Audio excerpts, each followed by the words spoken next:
Bienvenidos nuevamente a Ministerio Palmoni. El día de hoy me gustaría continuar con nuestra serie El Rey del Norte y el Rey del Sur.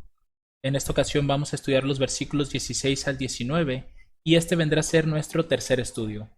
Así que, como lo hacemos en cada uno de nuestros temas, les invito a que me acompañen a orar. Padre Celestial, gracias te damos en esta hora, Señor, porque has permitido que podamos abrir tu palabra, Señor. Aunque sabemos que hay crisis en el mundo, Padre, pero sin embargo, tú aún permites que tu pueblo pueda seguir estudiando, Señor, y seguir preparándose para la vida futura. Te pedimos, Padre, primeramente el perdón de nuestras faltas. Si todavía hay pecados en nuestro corazón, Señor, que debamos dejar a un lado, te rogamos, Señor, que tú nos dirijas y nos guíes a todo arrepentimiento.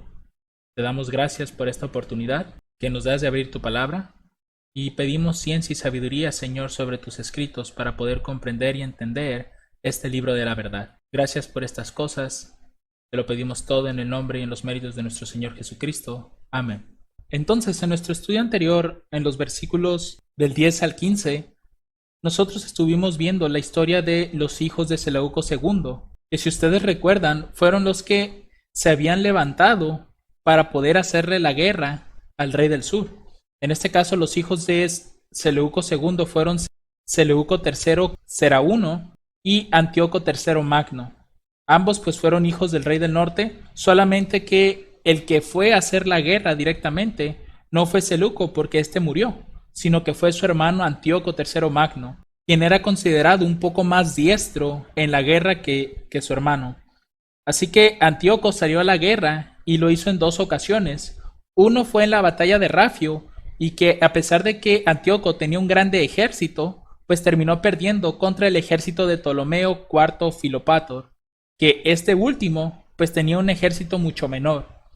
Y esto provocó que el corazón de Ptolomeo se engrandeciera y quiso más adelante ofrecer sacrificios dentro del templo de Dios, lo cual pues Dios no lo permitió y terminó hiriéndolo casi de muerte, porque de acuerdo a los historiadores, ellos comentan que fue sacado Ptolomeo del templo casi moribundo.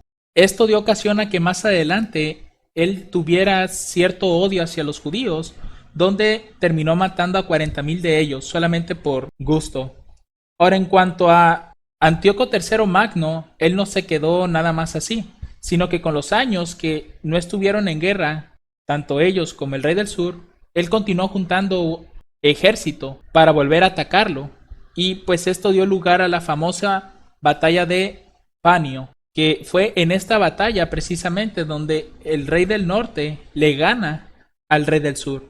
Entonces esto es algo bastante resumido respecto a los versículos que vimos anteriormente, y en esta ocasión nos vamos a enfocar únicamente en los versos 16 al 19. Verso 16 nos dice lo siguiente, dice, y el que vendrá contra él hará a su voluntad, ni habrá quien se le pueda parar delante, y estará en la tierra deseable, la cual será consumida en su poder. Aquí nosotros debemos de entender que este pasaje no se está refiriendo a que el mismo rey del norte anterior es el que va a venir a hacer su voluntad, sino que aquí se nos va a introducir un nuevo rey del norte, porque ya la historia de Antíoco III Magno pues ya pasó. ¿Y cómo sabemos que aquí se va a introducir un nuevo rey del norte?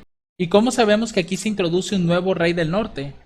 Por lo que ya hemos estado estudiando acerca del libro de la verdad, aunque sabemos que comenzó en el capítulo 11, pero tiene como su introducción en el capítulo 10. Nosotros vimos, por ejemplo, en Daniel 10:20, cómo la expresión el que vendrá introduce siempre a un nuevo rey. En este caso, Daniel 10:20 nos explica este detalle. Dice, y él me dijo, ¿sabes por qué he venido a ti? Pues ahora tengo que volver para pelear contra el príncipe de Persia, y al terminar con él, el príncipe de Grecia vendrá. Noten cómo la expresión él vendrá está asociada a que va a aparecer un nuevo rey. En este caso, sucede algo similar. El que vendrá contra él hará su voluntad. Y sobre todo entendemos que este es un nuevo rey el que será introducido por los versículos siguientes, porque nos muestran que ese rey que ha de venir, sin duda alguna, representa al Imperio Romano. Recuerden que en los versos anteriores únicamente nos estábamos enfocando en Asiria y en Egipto, o Babilonia y Egipto. Pero ahora se va a introducir un nuevo personaje a la historia. Dios nos va a hablar de un nuevo rey del norte que va a aparecer. En este caso, Roma. Y recordemos que Roma, ya desde los pasajes anteriores, habíamos visto cómo interviene dentro de la lucha de Antíoco contra Ptolomeo. Ahora este pasaje nos está introduciendo a dos conquistas que realizó este poder. Si volvemos a leer la cita, vamos a notar en el verso 16 que el que vendrá contra él viene siendo el actual rey del norte que está representando todavía la dinastía de los seleucidas. Vendrá contra él, ¿y quién es el que vendrá? Pues el nuevo rey del norte, o en el que se va a convertir en el nuevo rey del norte, que es Roma.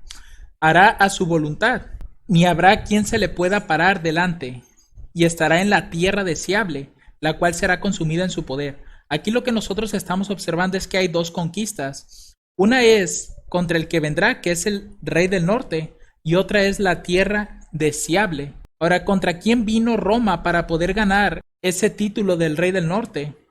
De acuerdo a la historia, el rey del norte de esa época era Antíoco XIII Asiático. De acuerdo a la historia, fue un rey seleucida entre los años 69 al 64, hijo de Antíoco X Eusebio y de una princesa ptolomaica, Cleopatra Selene I, que actuó de regente del niño tras la muerte de su padre entre el 92 y 85 a.C. Tras la derrota de Tigranes II el Grande, Lúculo lo proclamó rey en Antioquía como rey cliente. Sin embargo, Pompeyo lo depuso poco después, convirtiendo Siria en provincia romana. Se le suele considerar como el último de los seleucidas, pese a que Filipo II Filoromano reinó en parte de Siria después de él. Pero lo que nosotros estamos observando aquí es que fue con Antíoco XIII Asiático el personaje que está siendo mencionado aquí, porque Pompeyo es el que vendría, porque Pompeyo está representando al Imperio Romano, vendría contra él, contra el rey del norte, Antíoco XIII Asiático, y hará su voluntad, ni habrá quien se le pueda parar delante. Estas características, no sé si ustedes las recuerden, pero son las mismas que están siendo mencionadas en Daniel 7. Cuando habla del cuarto imperio o de la cuarta bestia, ahí se menciona que ésta hará su voluntad y hará todo lo que quiera, aún las obras hoya con sus pies. Nosotros podemos ver que estas características son de Roma. Por eso es que yo les mencionaba que al comenzar este pasaje no me está hablando del mismo rey del norte, sino que se va a introducir el nuevo rey del norte, que es Roma. Entonces consta que fue Pompeyo el Grande el que vino y sometió a Antíoco XIII e hizo que Siria se convirtiera en una provincia romana. Esto sucedió en el año 65 a.C. y en el caso de Pompeyo, pues él provenía de una rica familia itálica de provincias y alcanzó por sí mismo el rango de la nobleza romana a través de su exitoso liderazgo en diversas campañas. Sila se dirigió a él con el cognomen Magnus el Grande y se le concedieron 3 triunfos. Partiendo de esto, les había comentado que en el año 65 fue cuando Roma comenzó estas incursiones contra el rey del norte, Antíoco XIII Asiático. Entonces Roma, cuando vence a este imperio y logra someter a Siria y la vuelve una provincia romana, Roma está entrando como el nuevo rey del norte, convirtiendo así a Pompeyo en este nuevo rey del norte. Aunque recuerden que los reyes del norte, para que puedan establecerse así, deben de alcanzar 3 conquistas. Recuerden que Babilonia, Medo-Persia, cada uno de ellos hizo 3 conquistas y muy posiblemente Grecia también las hizo, aunque no he encontrado tal vez un registro exacto de cuáles serían esas 3 conquistas. Sin embargo, nosotros estamos viendo que por lo menos Babilonia, que sí podríamos considerarlo como un rey del norte, hizo 3 conquistas para llegar a la cúspide. Así también, en este caso Roma, nosotros vamos a ver que está haciendo 3 conquistas. Aquí ya se nos habló de una, cuando vino contra él, contra Antíoco XIII Asiático, pero después el rey del norte, es decir, Pompeyo, estará también en la tierra deseable, que ese es otro lugar al que va a conquistar, y va a volverlo también una provincia romana. Ahora, yo les comentaba que estas características que posee este nuevo, el que vendrá, son iguales a las de la cuarta bestia. Daniel 7:7 nos dice que la cuarta bestia era espantosa y terrible y en gran manera fuerte, la cual tenía unos dientes grandes de hierro, devoraba y desmenuzaba y las obras hollaba con sus pies, y era muy diferente de todas las bestias que habían sido antes de ella, y tenía 10 cuernos. Evidentemente esta cuarta bestia, al desmenuzar, al devorar, al pisotear las obras, es porque hacía su voluntad, hacía lo que él quería con las obras. Así también este nuevo que vendrá tiene ese espíritu. Por eso es que podemos discernir que es evidentemente Roma. Ahora la pregunta que surge aquí es, ¿quién es la tierra gloriosa o la tierra deseable, como se está mencionando en ese pasaje? Porque recuerden lo que dice Daniel 11:16, y estará en la tierra deseable, es decir, después de que venga contra él, contra el rey del norte de su tiempo, una vez que lo conquiste a él, entonces va a ir a la tierra deseable, y la tierra deseable será consumida en su poder. ¿Quién es la tierra deseable? Si nosotros vamos al libro de los Salmos, capítulo 106, y leemos el verso 24, vamos a ver que ese capítulo está haciendo referencia a Israel. Y dicen, pero aborrecieron la tierra deseable, no creyeron a su palabra. Otro pasaje es Jeremías 3:19, que también hace alusión a esto. Yo empero dije, ¿cómo te pondré por hijos y te daré la tierra deseable, la rica heredad de los ejércitos de las gentes? Y dije, Padre mío, me llamarás y no te apartarás de en pos de mí. Aquí también se está haciendo una alusión a Israel como una tierra deseable, que de hecho es lo mismo que se está mencionando en Daniel 11:16. Y finalmente Zacarías 7:7 y el verso 14 nos dice, ¿no son estas las palabras que publicó Jehová por mano de los profetas primeros? Cuando Jerusalén estaba habitada y quieta y sus ciudades en sus alrededores, y el mediodía y la campiña se habitaban, antes los esparcí con torbellino por todas las gentes que ellos no conocían, y la tierra fue desolada tras de ellos, sin quedar quien fuese ni viniese, pues tornaron en asolamiento el país deseable. Es lo mismo que decir tierra deseable. Entonces, lo que nosotros estamos observando aquí es que la tierra deseable es Jerusalén.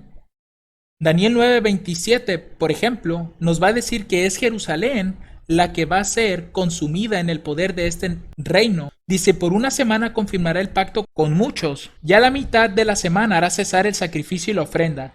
Después con la muchedumbre de las abominaciones vendrá el desolador, aún hasta una entera consumación, y lo que está determinado se derramará sobre el pueblo asolado. Nosotros vemos que es Jerusalén, esa tierra deseable que será consumida en el poder de Roma, y esto pues realmente ocurrió.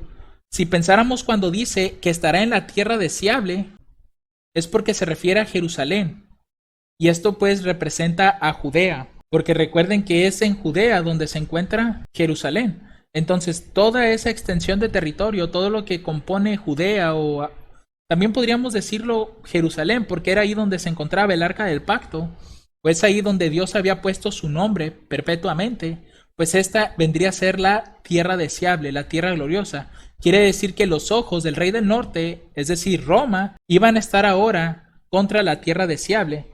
Y eso es precisamente lo que ocurrió años más tarde. En el año 63 antes de Cristo, Pompeyo fue a Palestina. Mientras había una pequeña disputa ahí entre Hircano II y Aristóbulo II, Pompeyo aprovechó esa oportunidad y, de acuerdo a lo que dice la historia, es lo siguiente. Había una guerra civil que estaba sucediendo en ese momento cuando llegó Pompeyo. Estaba causando la inestabilidad y expuso el flanco desprotegido de Pompeyo, así que sintió que tenía que actuar. Ambas facciones dieron dinero a Pompeyo por su ayuda, es decir, el de Hircano y el de Aristóbulo, y una delegación seleccionada de fariseos fueron en apoyo de Hircano II. Pompeyo decidió unir sus fuerzas a las del bondadoso Hircano II, y su ejército conjunto de romanos y judíos asediaron Jerusalén durante 3 meses, después de los cuales la tomaron de Aristóbulo. Aristóbulo fue encarcelado y sus partidarios se refugiaron en el templo, que fue tomado en el año 63 a.C., muriendo 12,000 judíos. Y así fue como Pompeyo convirtió a la tierra deseable en provincia romana. Ahora, no recuerdo si fue en esta historia, pero pues esta imagen del medio representa la llegada de los romanos a ese lugar. Y una de las cosas que sorprendió en este caso a Pompeyo fue que cuando entró en el templo, él se dio cuenta de que en el templo no había imágenes como en el lugar de sus dioses.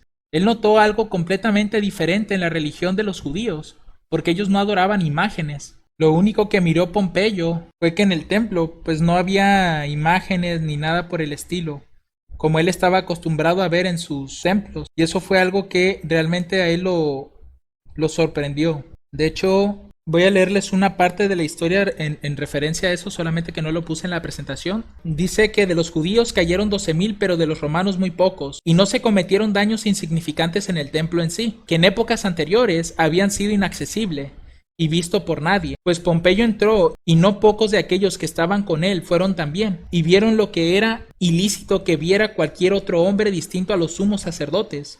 En aquel templo estaban la mesa dorada, el sagrado candelabro y los recipientes para libaciones, y una gran cantidad de especias, y además de estos había tesoros, 12,000 talentos de dinero sagrado. Pero Pompeyo no tocó nada de todo esto, debido a su consideración hacia la religión, y en este punto también actuó de una manera que era merecedora de su virtud. Al día siguiente dio la orden a aquellos que estaban a cargo del templo que lo limpiaran y que llevasen las ofrendas que la ley exigía a Dios, y restauró el sumo sacerdocio de Hircano, tanto porque le había resultado útil en otros aspectos, y porque dificultó que los judíos del país dieran ayuda a Aristóbulo en su guerra contra él.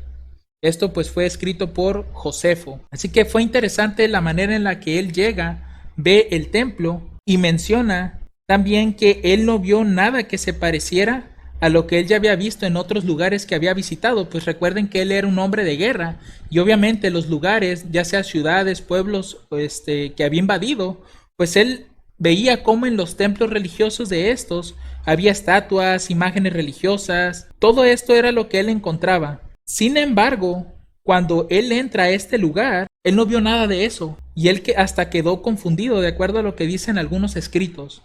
Entonces es interesante el ver cómo él se sorprendió de la religión de los judíos, el ver que ellos no adoraban imágenes como él estaba acostumbrado a ver en los distintos templos de los lugares que él había conquistado, y aún los que en su misma nación adoraban. Todo esto fue lo que ocurrió prácticamente en este versículo 16. Entonces, en conclusión, en parte de este texto, ya vimos que contra quien vino fue contra el rey de Siria, Antíoco XIII Asiático, y la tierra deseable pues ya la identificamos como Jerusalén. Entonces, en el año 63, como ya vimos hace un momento, fue la conquista de Jerusalén, pero no fue destruida la ciudad, ni siquiera el templo, sino que fue convertida a una provincia romana. Y es por eso que cuando nosotros vemos a Cristo, pues él ya estaba bajo el imperio romano. Por lo menos la nación Jerusalén ya se encontraba dentro de la provincia romana. Ahora el verso 17 dice lo siguiente: pondrá luego su rostro para venir con el poder de todo su reino, y hará con aquel cosas rectas, y le dará una hija de mujeres para corromperle, pero no le respaldará ni estará de su lado. Este pasaje es bastante intrigante, y al mismo tiempo es bastante interesante ver cómo va avanzando la historia. Y sobre todo aquí lo que podemos ver es que como ya conquistó parte del rey del norte en la dinastía seleucida, ya conquistó la tierra deseable, y ahora le quedaba un lugar por conquistar, y este era Egipto. Si nosotros vemos otra versión, vamos a ver que el rey del norte, en este caso Roma ya, se dispondrá a atacar con todo el poder de su reino. En este caso todavía estaba Pompeyo el Grande como parte o representante del rey del norte, pero en el sur, ¿quién estaba? Estaba Ptolomeo XII Auletes. Este era el rey que se encontraba en Egipto. Entonces, Pompeyo ya estaba dispuesto a atacar con todo el poder de su reino a Egipto. Pero ¿qué ocurre? Dice que hará una alianza con el rey del sur. ¿Quién es el rey del sur? Pues Ptolomeo XII Auletes. Este le dará a su hija en matrimonio, con miras a derrocar su reino, pero sus planes no tendrán el éxito esperado. De acuerdo a la historia, Roma ya había conquistado a Macedonia y Tracia del imperio griego, entonces ya solamente le faltaba Egipto por conquistar, y de esa manera pues ya se haría con todo el imperio de Grecia. Otro punto que podemos destacar aquí es que se menciona que hará alianza con el rey del sur, y esto no es algo nuevo, pues recuerden que Roma desde tiempo atrás ya había hecho una alianza con Egipto. Recuerden que él estuvo apoyando a Ptolomeo V Epífanes, así que esto de las alianzas no es nada nuevo, ya lo había practicado con Egipto, solamente que aquí iba a suceder algo diferente. De acuerdo a esto, en la historia se nos dice que Auletes nombró corregentes a sus hijos, la famosa Cleopatra VII, que contaba con 18 años en ese tiempo, y Ptolomeo XIII, de apenas 10 o 12 años. No hay como una edad exacta, pero ronda entre esos. También les designó herederos del reino bajo la custodia de Roma. Por supuesto, para poder gobernar juntos, tuvieron que casarse según lo permitía la ley de los Lágidas. Lo que nosotros estamos viendo aquí es que, pues realmente Ptolomeo XII muere y en su lugar, pues va a quedar su hijo, ¿no? Ptolomeo XIII. Así que de acuerdo al testamento que había dejado Auletes, pues deja a sus hijos el reino, pero la condición también es que estos dos se casen para que pues siga la línea sucesoria de los Ptolomeos. Pero, como dice aquí, estos herederos fueron dejados bajo la custodia de Roma. ¿Y quién estaba en ese momento como general romano? Pues era Pompeyo el Grande. Entonces Pompeyo se hizo cargo de los hermanos. Pero esto no duró mucho, porque empezó a haber ciertos conflictos entre Pompeyo y Julio César, que esto pues dio lugar a la famosa batalla de Farsalia. La batalla de Farsalia fue un enfrentamiento decisivo de la Segunda Guerra Civil de la República Romana, el 9 de agosto del año 48 a.C. en Farsalia, en Grecia Central. Cayo Julio César y sus aliados formaron frente al ejército republicano bajo el mando de Gneo Pompeyo Magno. Pompeyo tenía el respaldo de una mayoría de senadores, de los cuales muchos eran optímates, pero su ejército era de inferior calidad a las regiones de veteranos de César. La batalla suele ser considerada decisiva para el fin de la República y el inicio del Imperio Romano. Es por eso que a partir de Julio se empezó a utilizar el título de César para dar inicio a lo que es el Imperio Romano. Entonces, esta batalla, como se está mencionando aquí, pues se dio entre Pompeyo y Julio César, terminando en una derrota para Pompeyo. Así que Pompeyo terminó huyendo de Farsalia a Egipto, donde fue asesinado por orden del faraón Ptolomeo XIII. Curiosamente, Ptolomeo envió la cabeza de Pompeyo a César en un esfuerzo para ganar su favor, pero en su lugar se aseguró un enemigo furioso, porque a Julio César no le pareció que hubieran hecho eso con Pompeyo, a pesar de que eran enemigos, pero él consideraba que no debería de haber muerto de esa manera. Así que en lugar de ganarse el favor de Julio César, como dice la historia, terminó por ganarse a un furioso enemigo. Así que con la muerte de Pompeyo, Julio César asumió el cuidado de Ptolomeo y de Cleopatra, su hermana. Pero pues estos no fueron los únicos conflictos que hubo en ese tiempo, porque también hubo, de acuerdo a la historia, algunos disturbios internos dentro de Egipto, pues Cleopatra y su hermano se encontraban en pleito y hostilidades el uno hacia el otro, ya que Cleopatra había quedado fuera de su participación en el gobierno. Entonces eso pues enfureció a la mujer. Partiendo de esto, nosotros vemos que Pompeyo cae y en su lugar va a levantarse Julio César. Este va a ser el nuevo rey del norte. Ahora Cleopatra quería ganarse el favor de Julio César, puesto que su hermano ya lo había perdido por lo que le hizo a Pompeyo de asesinarlo vilmente. Entonces, de acuerdo a Frank E. Adcock, él nos relata lo que hizo Cleopatra para ganarse el favor de Julio César. Dice, Cleopatra tenía derecho a ser oída si César iba a ser el juez, y se las arregló para llegar a la ciudad y hallar a un barquero que la llevase a él. Vino, vio y venció. A las dificultades militares que había para retirarse ante el ejército egipcio, se añadió el hecho de que César ya no quería irse. Tenía más de 50 años, pero conservaba una imperiosa susceptibilidad que evocaba la admiración de sus soldados. Cleopatra tenía 22 años, era tan ambiciosa y de tan elevado temple como César mismo, y resultó ser una mujer a la cual podía comprender y admirar, tanto como amarla. Lo que pasó, de acuerdo a lo que mencionan los historiadores, es que Cleopatra ideó un plan para poder persuadir a Julio César de que tomara partido por ella, para poder nuevamente retomar el control en el gobierno, Recuerden lo que les había comentado, que fue sacada del gobierno, entonces ella ya no tenía participación ahí, y eso fue lo que le enfureció. Así que ella, con su astucia, ideó este plan, el cual fue pedirle a uno de sus criados que la envolviera en una alfombra y la llevara al aposento de Julio César, y fuese entregada como un presente para él. Al abrirse la alfombra, salió Cleopatra y se puso en pie ante el general romano. En ese momento llegaron a ser amantes, y pues esto provocó una relación entre Cleopatra y Julio César, con el único fin de poder derrocar a su hermano Ptolomeo XIII. Con el tiempo, de acuerdo a lo que dicen algunos historiadores, es que las hostilidades o los conflictos entre los hermanos siguieron aumentando.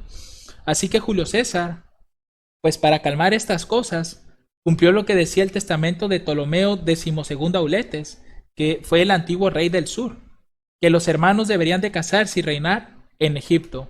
Entonces, Julio César lo que hizo fue repartirles los diferentes territorios de Egipto, y Cleopatra se quedó reinando en Egipto bajo la protección de su amante Julio César, quien realizó una serie de maniobras políticas y militares en favor de Egipto. A pesar de todo, las enemistades y contiendas de los hermanos continuaron hasta que estalló una guerra en Egipto, pues Ptolomeo XIII causó ciertas intrigas en el imperio, y los egipcios pues decidieron tomar las armas. Esto causó que Julio César mandara traer todas sus tropas que había en la región para controlar la situación, porque eso pues ya se había vuelto una especie de guerra civil. En la turba y la pelea de los egipcios querían apoderarse de la flota romana, pero Julio César hábilmente decidió quemarla para que ellos no la obtuvieran. Y pues lo lamentable de esta historia es que estos barcos incendiados fueron empujados hasta llegar al muelle, y esto causó pues que varios edificios de ese lugar se empezaran a quemar, y junto con ellos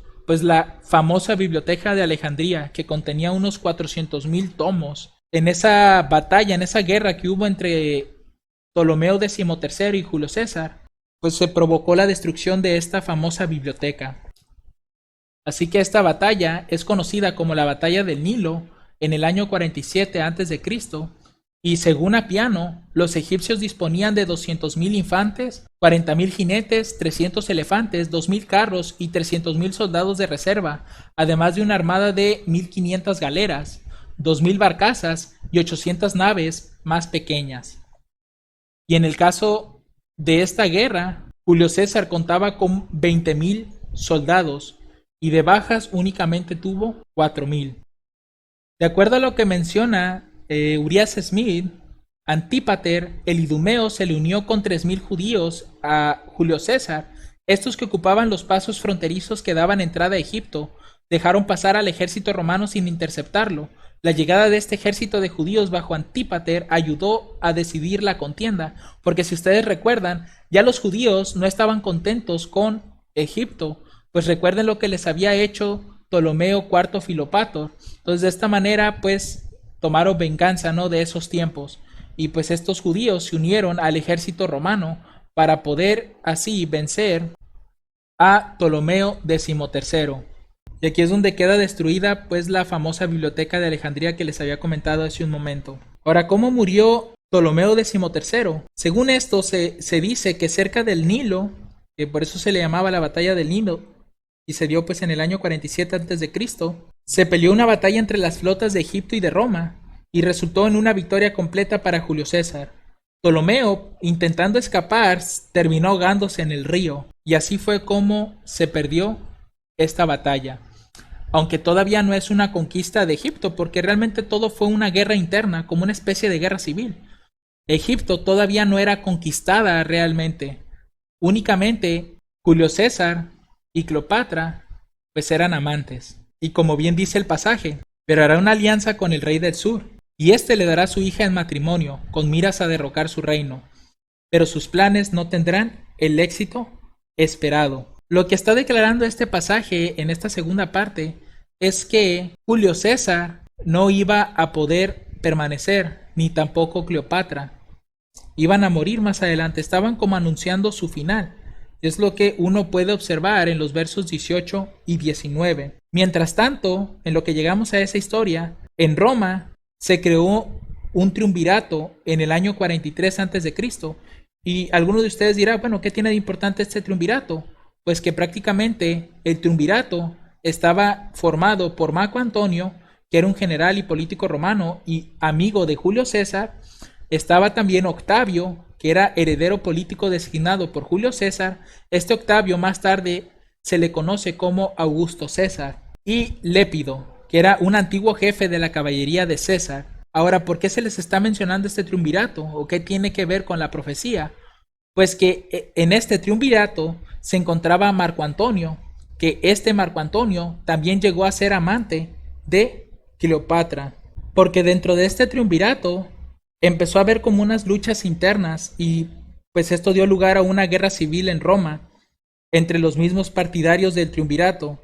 Así que Marco Antonio lo que hizo fue ir a Cleopatra para que acudiera con sus naves a Tarso, que es lo que hoy en día se le conoce como Turquía. Pero pues Cleopatra todavía no quería que Egipto entrara en una guerra civil con los romanos. Así que finalmente Cleopatra terminó accediendo a la petición de Marco Antonio con la condición de que la reunión fuera llevada a cabo en su propio barco. Ahora, esta reunión duró alrededor de unos 4 días y como resultado de ese viaje, Marco Antonio y Cleopatra se enamoraron. Así que Cleopatra iba a apoyar a Marco Antonio con ayuda económica. Esto hizo que Marco Antonio se quedara en Egipto al lado de Cleopatra, convirtiendo así a Marco Antonio en el nuevo rey del sur. Aunque no tenía esa descendencia, pero al estar casada con la hija del rey del sur, pues en automático él se convierte en este nuevo rey del sur. Así que con el tiempo, la relación entre Octavio y Marco Antonio iba empeorando más y más a partir del año 37, pues Octavio ya consideraba a Marco Antonio su enemigo, contra el que empleó una propaganda mostrándole al Senado de Roma que Marco Antonio era un títere en manos de la reina de Egipto, es decir, Cleopatra. Y digo esto porque recuerden que dentro del triunvirato se había generado una guerra civil entre Marco Antonio, Octavio y Lépido. Entonces había un odio acérrimo entre Octavio y Marco Antonio. Por eso es que Octavio estaba buscando la forma de hacer quedar mal a Marco Antonio. Y pues esto produce nuevamente otra guerra. El ejército de Marco Antonio, tanto terrestre como marítimo, era mucho más grande que el ejército con el que contaba Octavio. Pero en la batalla naval llevada a cabo en Accio en el año 31, los más manobriales barcos del general romano consiguieron situarse frente a la flotilla de Cleopatra. Esta, al ver que sus barcos estaban siendo derrotados, fue presa del pánico y terminó huyendo. Y Marco Antonio, al ver esa acción de Cleopatra, pues él terminó también huyendo, abandonando así a sus hombres, y estos pues terminaron perdiendo la moral en batalla y, de acuerdo a algunos historiadores, terminaron uniéndose al ejército de Octavio. Todo esto, imagínense hermanos, todo esto está ocurriendo dentro del verso 17, toda esta historia, y es bastante interesante cómo se están desarrollando estos eventos, porque más adelante se cuenta que Marco Antonio escuchó un falso rumor de que Cleopatra había muerto, y como Marco Antonio ya no podía reconciliarse con Roma, este terminó quitándose la vida con su propia espada. Y en el caso de Cleopatra, pues también al escuchar que Marco Antonio se había quitado la vida y que Octavio pues ya había vencido a Egipto, Cleopatra también terminó quitándose la vida. Así que más o menos en el 30 de julio del año 30 a.C., Octavio ya entraba con mucha facilidad a Alejandría y prácticamente en ese año se vuelve en provincia romana. De esta manera, podríamos establecer completamente que Roma se vuelve en el nuevo rey del norte, conquistando primeramente a Siria o Siria en el año 65 a.C., posteriormente conquistando a Judea en el año 63 y finalmente conquistando Egipto en el año 31. Así es como se dieron estos 3 eventos. Por eso es que yo les comentaba que Roma siempre hace 3 conquistas para poder subir al poder. O en este caso el rey del norte siempre hace eso. Hace sus 3 conquistas y sube al trono. Ahora vamos a pasar al verso 18, el cual nos dice lo siguiente. Volverá después su rostro a las islas y tomará muchas, mas un príncipe le hará parar su afrenta y aún tornará sobre él su oprobio. En este pasaje nuevamente se está volviendo a hablar de Julio César, porque realmente esto no tiene un cumplimiento con Octavio ni con Marco Antonio, sino únicamente con Julio César. Lo que hace el verso 17 es ampliarnos toda esa historia que les comentaba, pero aquí nuevamente se está retornando a hablarnos de Julio César porque no se nos habló de su fin. Y algo que hace Daniel 11 es contar casi el fin de cada uno de estos césares o reyes. Como bien dice el texto, dice que volverá después su rostro a las islas. Estas islas, de acuerdo a los historiadores, representan conquistas que realizó Julio César en el Bósforo, al norte del África y España, y regresó a Roma, específicamente a Italia. En Roma fue recibido como todo un héroe, pero esto lo llenó de orgullo y vanagloria, pues se volvió déspota y cruel. Por eso es que menciona acá arriba: un príncipe le hará parar su afrenta y aún tornará sobre él su oprobio. Cuando él regresa a Roma después de estas conquistas, después, como dice aquí, después de que él vuelva de las islas que ya mencionamos, que fueron el Bósforo, el norte de África y España, todas estas zonas pues son zonas costeras.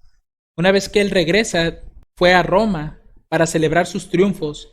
Así que en Roma fue nombrado como dictador vitalicio y denominado incluso hasta padre de la patria. Así fue como Julio César comenzó a hacer algunas reformas dentro del imperio, y una de ellas fue precisamente el de implementar el calendario juliano. Y algo curioso de eso es que el mes de julio anteriormente se llamaba quintilis, porque de hecho los meses como que tenían un nombre específico del número de posición que tenía ese mes. Por ejemplo, quintilis no era el séptimo mes, era el quinto, por eso se llamaba así. Y a ese mes Julio César le cambió el nombre por Julio, en honor pues a su propio nombre. Así que en el mes de febrero, Marco Antonio le ofreció una diadema, símbolo de rey, pero Julio César la rechazó con firmeza y mejor la puso ante el templo de Júpiter. Sin embargo, pues este acto de Julio César terminó causando cierta desconfianza entre sus pares, y así fue como que le empezaron a tener miedo, porque empezaron a ver que Julio César se volvió un poco más ambicioso. Pues recuerden lo que dice el pasaje, dice: mas un príncipe le hará parar su afrenta y aún tornará sobre él su oprobio. Así que Julio César comenzó a volverse un poco más dictatorial, al punto de parecer un monarca, y pues este tipo de comportamiento lo terminó llevando a su muerte, que eso pues nos lleva al siguiente versículo, al versículo 19, con el cual vamos a terminar este estudio. Dice: luego volverá su rostro a las fortalezas de su tierra. Las fortalezas de su tierra pues es Roma. Mas tropezará y caerá y no parecerá más. Según los historiadores, cuando Julio César volvió a su tierra, él se vanagloriaba de haber tomado en 8 años 800 ciudades, sometido a 300 pueblos y degollado a 1.000.000 de hombres y vendido otro 1.000.000 de cautivos como esclavos. Entonces todas estas cosas pues provocaron que las personas comenzaran a odiar a Julio César y sobre todo a sus más allegados. Por eso es que el pasaje dice, el anterior, el versículo 18, mencionaba que un príncipe le hará parar su afrenta y aún tornará sobre él su oprobio. Los historiadores nos confirman esto, hermanos, y nos muestran que ese hombre que vino a parar la vanagloria de Julio César fue Marco Junio Bruto, un hombre que había sido muy apreciado por Julio César y que incluso se ha mencionado que le llegó a considerar como un hijo. De acuerdo a la historia, Julio César murió en el año 44 a.C. en las escaleras del pretorio con 26 puñaladas, y efectivamente, como les mencionaba, fue asesinado por Marco Junio Bruto, Casio Longino y senadores romanos. Todos estos se unieron para poder matar a Julio César. Aquí un pequeño fragmento de esta historia. Este libro se llama Historia de la civilización romana y del cristianismo desde sus comienzos hasta el año 325 después de Cristo, volumen 2. Aquí nos dice que César, como guerrero nato, enfrentó a sus asesinos, pero cuando vio a Bruto que arremetía contra él, incrédulo le dijo: ¿tú también, hijo mío? Y dejó de oponer resistencia. Por eso les mencionaba hace un momento que Marco era considerado como un hijo para Julio César. Y de acuerdo a esta escena, en el libro de la grandeza y decadencia de Roma, volumen 5, aquí se nos describe un poco sobre lo que sucedió con César durante ese enfrentamiento. Dice: ante esto, sus asesinos, habiendo herido mortalmente a César, huyeron junto con los senadores, que escaparon gritando aterrados, en tanto que César solo fue auxiliado por 2 amigos, aunque inútilmente, pues César tan valiente llegó hasta el pie de la estatua de Pompeyo, donde se desplomó en un mar de sangre. Y así fue como Julio César murió. Y pues bien dice el texto, más tropezará y caerá, y no parecerá más. Así fue la vida, hermanos, de Julio César, y aquí es donde terminamos en este versículo 19. Recuerden toda esta historia que hemos visto en tan solo estos pasajes que hemos analizado, porque realmente hay demasiada información, pero se trata de resumir lo más que se pueda para que sea más ameno el estudio. De igual forma, se les invita a que ustedes puedan profundizar un poco más en algunos detalles que quizás puedan encontrar dentro de la historia y que puedan enriquecer todavía más este estudio. Así que si alguno de ustedes tiene alguna pregunta o alguna duda sobre estos pasajes, pues con mucho gusto pueden hacer sus preguntas y con la ayuda de Dios responderemos. Que el Señor les bendiga abundantemente. Amén.